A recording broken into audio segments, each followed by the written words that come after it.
За 1 април ще пранкваме Арти. Слагам тая кофа на Magic. Стойте там! Фанах мишка. Да. Чакай, че иска да избяга. Елате да ми помогне. Чакай, стой. Дръж, ама седни даже отгоре, тате. Седни да взема нещо, стой. Стой, само не мърдай. Моля ти се. Не трябваше да стоим толкова много с отворена врата на терасата, влезнала е мишка. Пазиш ли я тука? Да, пазя.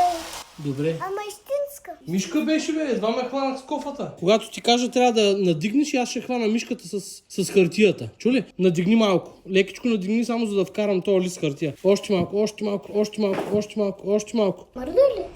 Мърда ли? Мърда, тук е.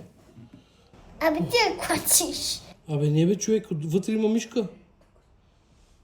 Ще я фана с опашката. Да не те е страх, мене малко ме е страх. Добре, айде. Давай. Сега? Ми да. Чакай, ще избяга, бе. Не искам. Ама тя хапе. Айде двамата, тати. 1, 2, 3. Честит 1 април. Ядоса ме, не си знаеш.